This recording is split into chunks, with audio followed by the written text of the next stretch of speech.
Commissioner. Hold on. I didn't even have your figure trial run last year, unfortunately. Yes, indeed. You have to balance it. Good afternoon, everyone. Thanks for being here. Today we'll have a situational update from Commissioner Morrison and an update on rivers, dams, water, and wastewater systems from Secretary Moore. Over the last few days, I've had the chance to go out and look at some of the damage caused by last week's storm. While I know this storm doesn't have the impact and isn't as visible as last year's, where we saw the Capitol filled with piles of debris, the damage in the communities is significant. The morning after the storm, there were 54 state roads, 8 state bridges, 8 railroads, and 2 transit routes closed. Now, to be clear, this does not account for town roads and bridges.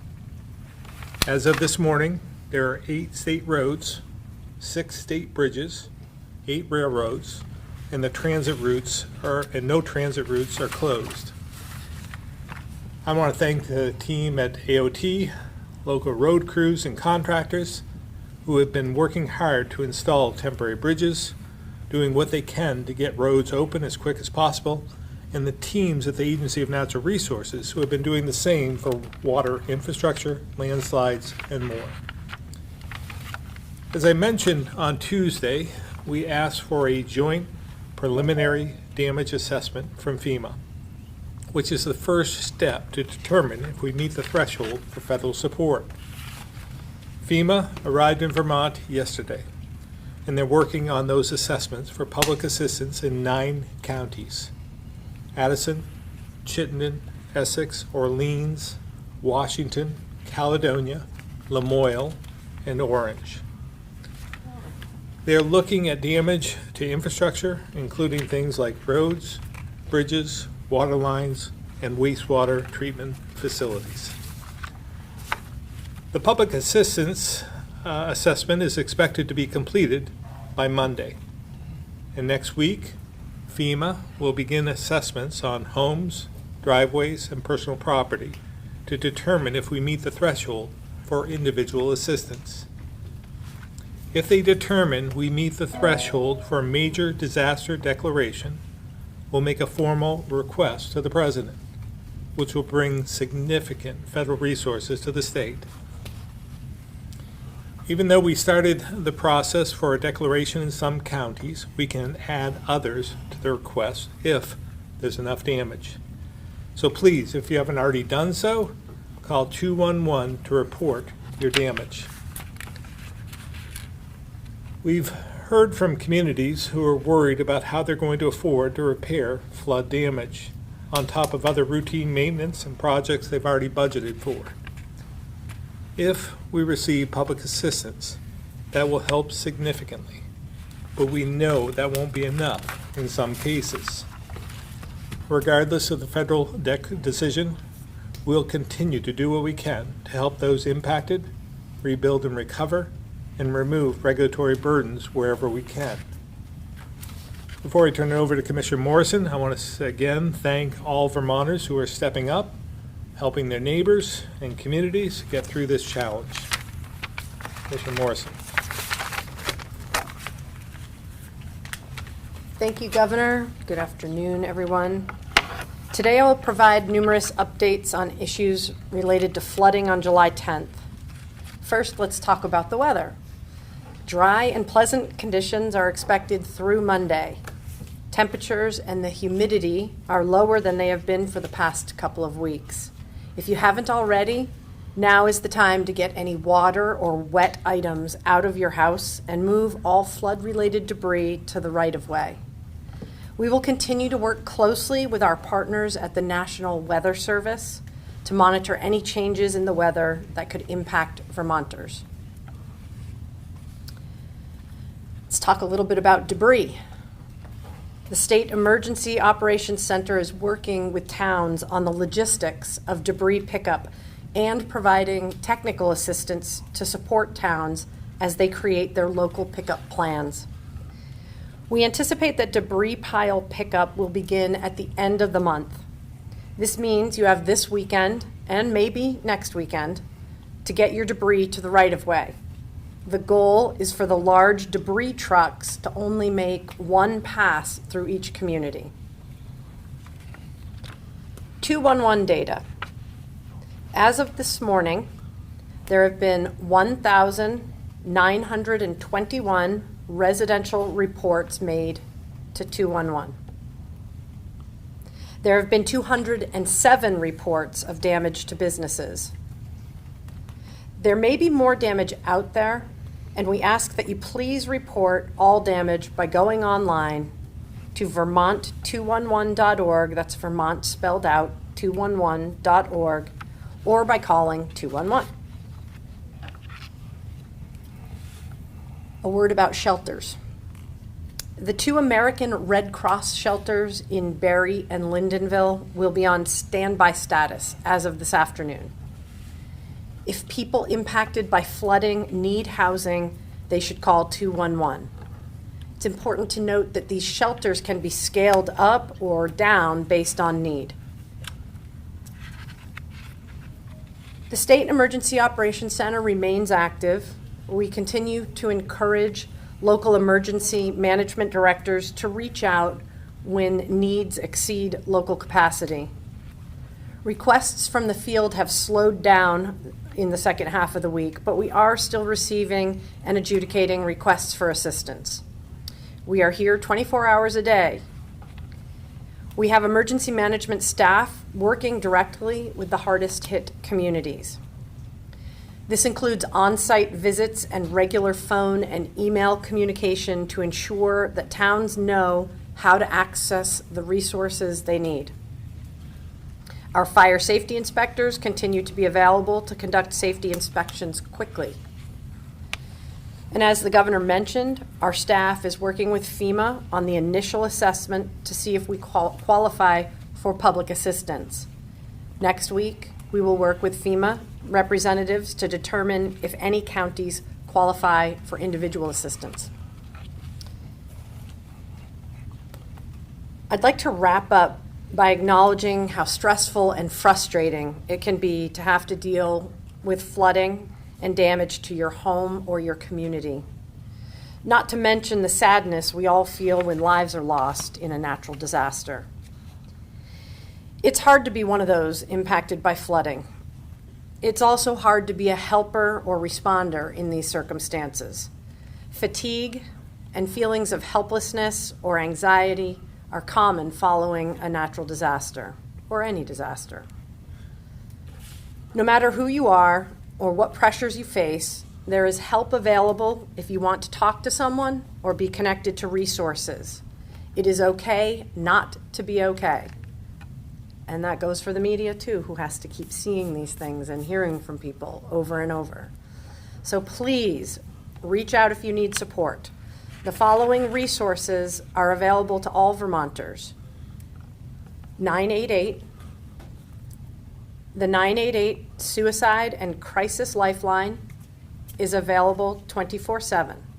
You can call or text 988 for crisis support, or if you are worried about a loved one who you think might need assistance.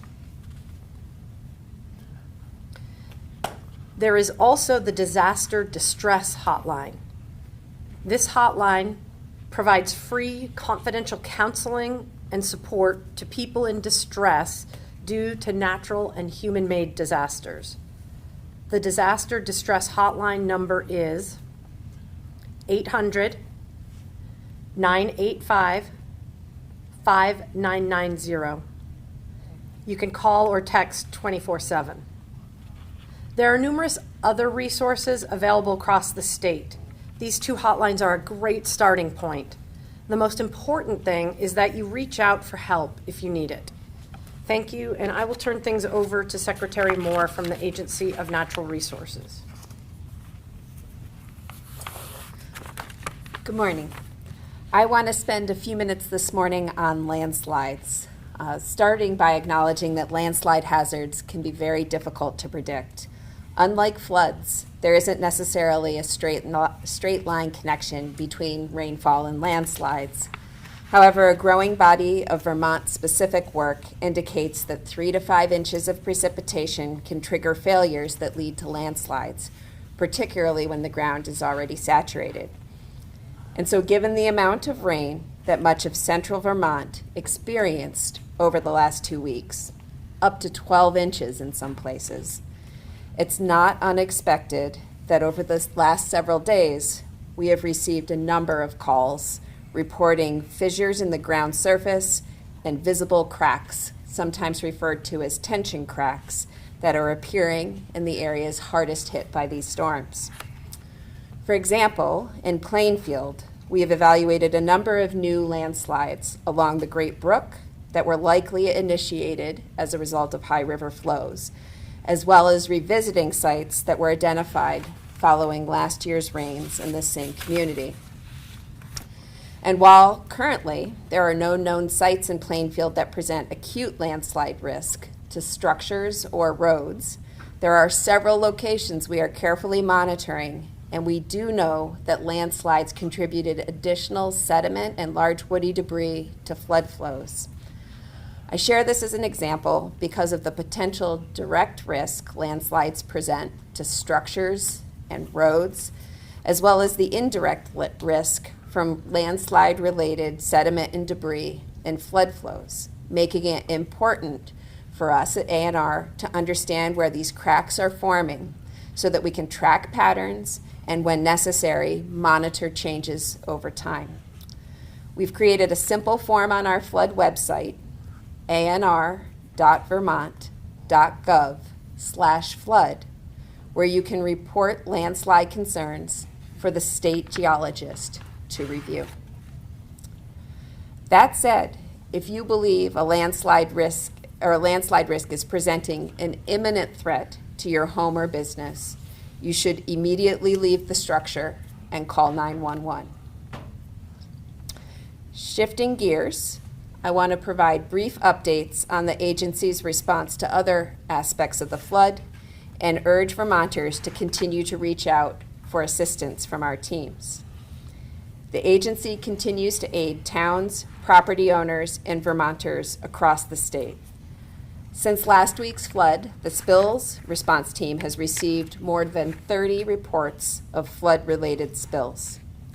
The geology team has fielded more than a dozen reports of landslide activity and continues to make daily site visits to assess impacted properties.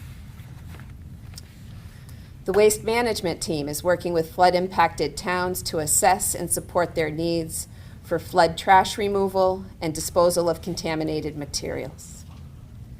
The Rivers program is providing direct technical assistance to towns and property owners on requests for stream bank stabilization, repairs to damaged stream crossing structures like bridges and culverts, and removal of accumulated sediment and other flood debris. 4 state parks remain closed, all within the Groton State Forest, and Maidstone State Park continues to have reduced operations. Before you venture out this weekend to camp, hike, or swim, please check the state park's website or Trail Finder for the latest information on closures. In addition, there are 5 boil water notices that are in effect. These are limited to the communities of Barnet and Plainfield and impact different areas of their water systems.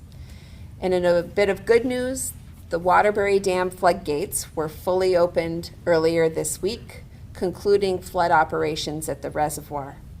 In addition, the Dam Safety Program has visited over 20 dams since last week's storm and continues to see only minimal damage. As we continue forward in our recovery efforts, we urge Vermonters to continue to seek assistance from the agency. You can report spills of oil, fuel, or other hazardous materials as a result of flooding by calling 802-828-1138. If you're concerned that erosion may impact structures on your property, please first contact 211 and then visit our website for an additional form. And as you clean up after the flood, we encourage you to try to separate out hazardous materials from other flood debris. And finally, if you need to do work within a stream or river or on a river bank, please contact the Rivers Program. Contact information for all Agency of Natural Resources programs is available at anr.vermont.gov/flood. And with that, I'll turn it back over to the governor for questions. Thank you, Secretary Moore. Open up to questions. Sort of very similar to last year. The people in Plainfield are saying a lot of what the people in Montpelier did. Why aren't we getting more help from the state? They're calling the Emergency Operations Center and they're saying that they're very helpful and knowledgeable, but they just don't have the staff that this tiny little community with a lot of volunteers needs to even know how to address the needs of the people still, a week later. Just things like food and hygiene and answering questions. They just are wondering whether the state is going to set something up in the future to help tiny little communities like this. Yeah, as I understand it, and Eric might be able to address this further, but I do believe that we arranged for Calais, the EMD, the Emergency Management Director in Calais, to come and assist Plainfield because they didn't have the damage that Plainfield did.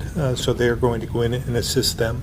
We have had numerous state officials going to Plainfield, and we're doing what we can to assist. They would say those were sort of like photo ops. I mean, that's how they describe those visits from the state. Yeah, when I went, there were no cameras there. So I talked directly with the community members, seeing whatever we could do to assist them. So we're not leaving Plainfield behind by any stretch, but Be happy to take that. go ahead.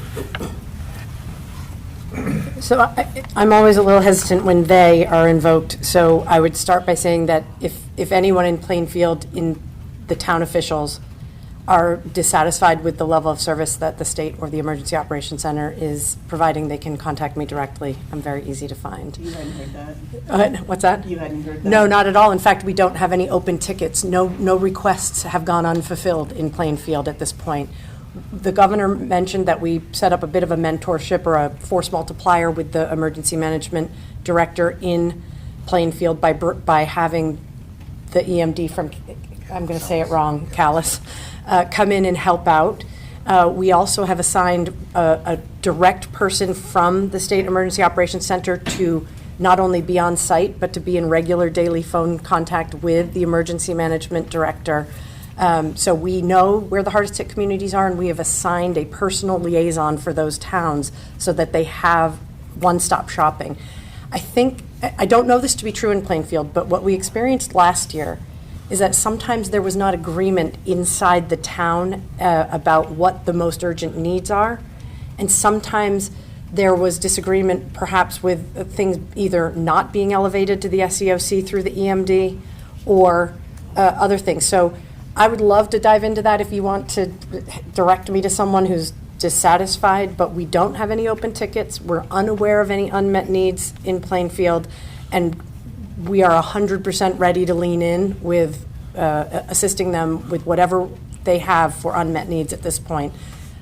So again, we have a system set up so that the town speaks with one voice to the SEOC, which is through the emergency management director. If they includes other people in the penumbra, it might be that they're not all necessarily having visibility into what is being elevated to the SEOC. Yeah, let's trade info afterwards. All right, for sure. I'm easy to find, but I'll get you a card. Is there anything that I missed, Eric? That's Okay. perfect.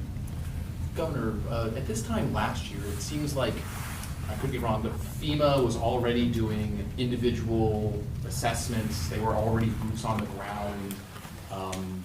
The President Biden, I believe, had already declared a major disaster declaration. Yeah. I mean, do you get a sense that it's maybe moving a little slower, and if so, why? It's moving at a normal pace at this point. I think what we saw last year was abnormal in some respects. They were anticipating this storm. Many calls to FEMA I spoke with the president, there were a lot of touch points along the way in anticipation of what we were about to receive. So I think this is just the normal process, and I have to remind even myself that while it seemed like a month ago this flood happened, it was like 6 days ago, and so a long 6 days in some respects, and especially for those who are dealing with it on the ground. But I think this is the normal process. And again, FEMA responded on the normal process. They're going to finish their assessment, we're told, on Monday, and then start doing the individual assistance assessment after that. We've been following up with Lola's question from earlier this week, but like given the damage that we've seen so far, those 1,200-ish so damage reports, do you expect individual assistance? Like, do you think we're going to meet that threshold? It's really hard to say because the formula is a bit more complicated. So we'll just have to wait and see. I'm concerned about the individual assistance in some counties more than others. When I went to Addison, there's definitely damage in Addison County through Starksboro and so forth, but not as much to individual homes as in other areas. So it depends on where you are. Peacham got hit hard in their downtown area, so to speak, in the village. But I don't know how many of the homes were hit there. So again, it's going to depend on the community. Do you have any figures yet that comparative figures this year versus We last did. year? We did receive some, and it seems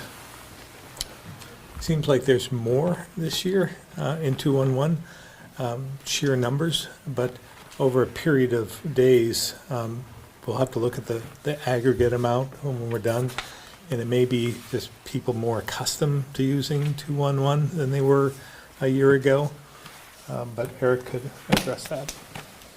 Yeah, comparatively, 5 days in last year, they were at like 350 folks that had called 211, and now we're at 1,900. So, but we feel like that's mostly indicative of the fact that it's now socialized for them to call immediately, and they understand what they need to do, and those are the numbers that we then use to move to FEMA. So, we're seeing some high numbers of houses that have significant damage or maybe destroyed, and those are the numbers that we're pushing to FEMA to really try to make sure that we get that IA declaration. But again, like the governor said, it's a complex formula, so we're providing them with as much data and as much as we can do to try to get that threshold. I know earlier in the week you had reported about 50 homes self-reported uninhabitable or residential structures. Has that number been updated? Yeah, using DFS inspections, American Red Cross did some assessments using 211 data and using our initial local liaison.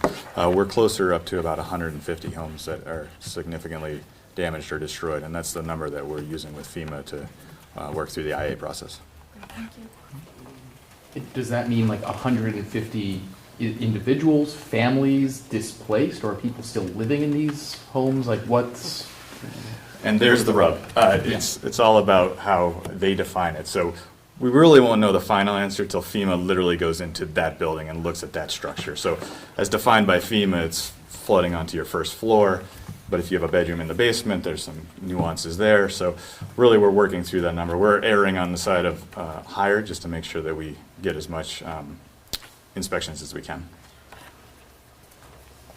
How are we also doing on space at the landfill? Given last summer's floods, we're going to have flood cleanup this time around. Like there was an expansion a few years ago. Where do we stand with that? I believe there is still capacity. I haven't heard of any issues with the Coventry landfill, but nothing we've heard, at least. But there doesn't seem to be as much of that type of debris in this storm as it was because of Montpelier's damage and so forth. When might we know if we've hit that threshold, the major disaster threshold? I believe when they finish their assessment on Monday, I think we'll know I'm thinking next week, but That's what we're anticipating. Maybe just like based on what you've seen and what your folks have seen, like how do you compare this to last year's? What does it look like to you? I tried to describe this the other day. It's somewhat of a, because I was involved with Irene as well as last year's storm, and it's like a combination of the two. Irene was over in like one day. We received an incredible amount of rain in a short period of time, did substantial damage to our transportation infrastructure throughout the state and homes and communities as well. But a year ago, we had a lot of rain, but then we kept getting more rain and more rain, and we had a lot of flooding, rising water instead of rushing water.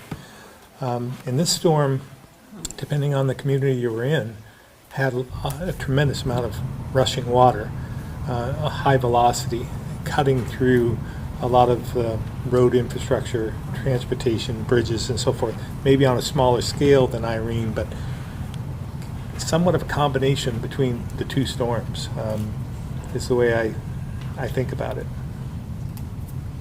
What do we know about impacts from the Microsoft outage issues? To what degree has state government been impacted? Yeah, we have our Deputy Secretary of the Agency of Digital Services here. She can describe. Thank you, Governor. I'm happy to answer that. Right now, we learned about this issue around 6:30 this morning, and we have assessed that approximately 10% of state systems have been impacted. Since that time at 6:30, we brought approximately 25% of those back online, and we anticipate having that resolved, hopefully the bulk of those, if not maybe a few outliers, by the end of the day. We are prioritizing security, public safety, flood recovery, vulnerable Vermonters, and in terms of how we bring things back online. What systems are still impacted? Is it individual departments within state governments or computer programs you guys are using? So departments and agencies within state government are impacted. For example, you've probably seen in the media already that some folks couldn't access email, things like that. But what we do know is that 211 and 911 were not impacted. So I think that's important to share. Any other public-facing things that, were perhaps disrupted? Not that we're aware of. Websites are not impacted at this time. Again, if things evolve, we would keep folks up to date, but not at this time. This has had a really big ripple effect on society. I mean, even in the news, we were dealing with it, airports, hospitals. Maybe this is a question for the governor too, but how do we, as we move forward over the next 10, 20 years here, where do we put resources in state government to build out state IT? How do we prepare for this? Yeah, I think we as a nation have to learn from this experience as well. I sit on the Council of Governors, and we have 5 Republicans, 5 Democrats who advise the Department of Defense and interrelate with them, but also Homeland Security. And this would fall along that in those lines as well. So I'm sure we'll be talking about it at our next meeting. But from my standpoint, I think duplication, redundancy, not putting all our eggs in one basket, I think it's going to be important. As we learned today, all of these were affected by, it appears, through, and this wasn't a cybersecurity event, but it was through CrowdStrike, anything attached to that, when the upgrades to that, it seems as though that impacted states in different ways. So I think, again, we as a society have to learn how we handle redundancy and make sure that we have another process in place so that we aren't impacted across the board. Is there a role for the federal government to step in to regulate this more? I'm just thinking, when the state Medicaid service, the Change Healthcare went offline. That had a huge impact on Vermonters. One company that suffered a breach. I mean, is there a role, I know it's beyond Vermont here, but like, is there a role for regulators or the federal government to step in to try to alleviate this? Well, again, anytime we're talking about anything to do with our homeland security, it's a national issue. And I think that we have an obligation to make sure that we have steps in place that will better protect us overall. And again, I'm not an IT whiz by any stretch, but I don't believe that we should be dealing with one company in particular across the board, because you're only as strong as your weakest link. And if that link breaks and we are all using the same system, we'll be in trouble. And we have to just make sure that we prepare for that. Anything you want to add to any of that? I think the only thing I'll clarify is that this is not considered, at this point in time, not considered a cybersecurity event. So that's really different than the Change Healthcare incident. Just wanted to clarify that. And just last follow-up question, sorry to talk too much about IT. There was also recently an incident with AT&T and cell phones and call logs, text messages, et cetera, being leaked. Do you know if that was state government, state employees, were they impacted in that as well? I'm not aware that we were impacted by that.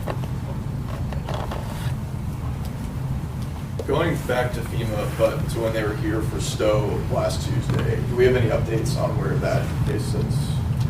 That's still in progress. Yeah, still in progress. Just for the landslides, did you say there were about a dozen? And I'm just wondering if we know, if you can tell us like where the hotspots were and how many homes were impacted. Sure. So it is about a dozen reports. They're still continuing to come in. There are 4 or 5, and I'm happy to follow up with you with specifics about the places where landslides have actually occurred as opposed to these tension cracks having opened. But the most significant concerns, I believe, are in Barton, Peacham, and some concerns in Plainfield as well. But we're continuing to receive reports, and the team is in the field, so I suspect that'll be updated. But if you'd like, I can get you details on the ones we've specifically documented at this point. Thank you. All right, we'll go to the phones. Ed Barber for Daily Express.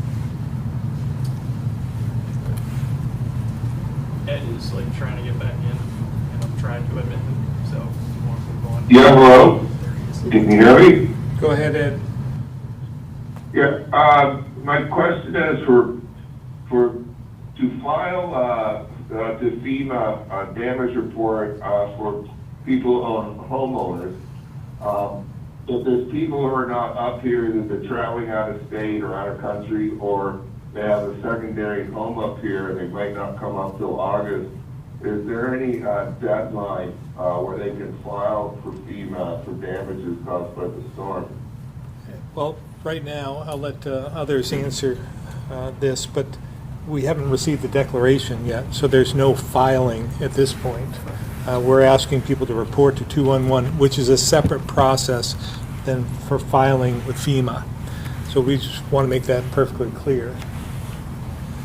So as we work through trying to get the the major disaster declaration, once we receive that, then FEMA will come to the state, like they did last year, stand up the disaster recovery centers for individual citizens to go sign up for FEMA to go to their location and inspect their homes and fill out the paperwork. So those processes will go once we get the major disaster declaration.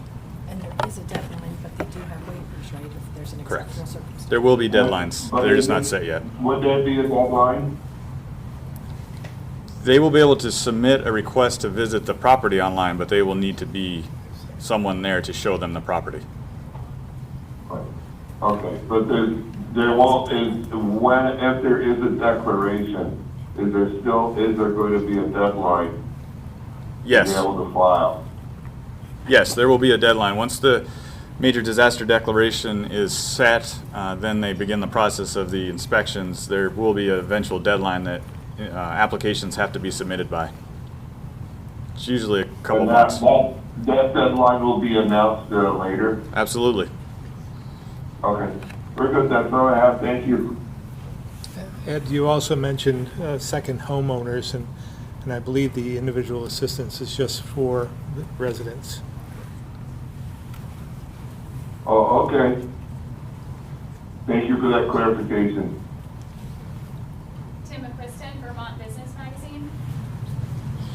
Governor, I heard a commercial jetliner go over my head a little while ago. Do you know if there's any business or non-governmental impact from the IT outage? I am not aware of any. To governmental? Non-governmental. Or non-governmental? Oh, okay. Okay. Maybe just repeat the question again, if you would, please. If there was any impact on private businesses or anything like that from the IT outage? I'm sure there was. What we do know right now, and actually this is largely public information, is that banks and airlines were heavily impacted.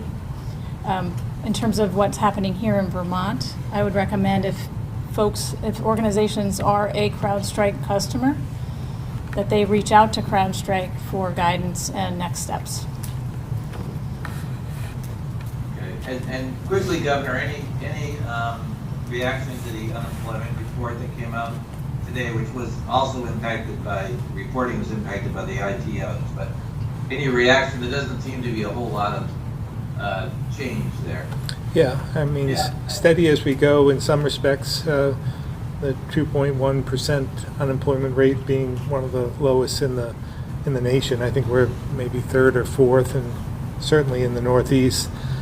Some would be thinking that's a positive sign. I look at it a different way, as we have in the past, and we still have more jobs than we have people to fill them.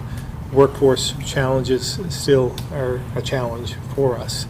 So we'll, again, no news is good news. I guess it's better than having a high unemployment rate, but we still have a lot of work to do. Thank you, Governor. Back to the room. Did you get to watch the president's acceptance speech last night? I did not. Just overall thoughts on, now that the convention is finished, the party is coalesced around former president. Any thoughts just on where it landed?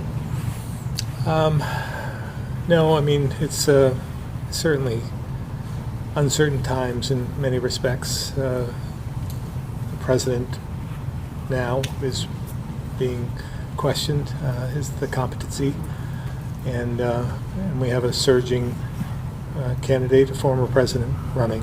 So it's certainly an interesting time for all of us. Do you think Joe Biden should step down? When I saw the debate, and I think I said this during one of the press briefings, but it confirmed my feelings about both candidates. I didn't think either candidate should be running for office or were fit for office, but for much different reasons.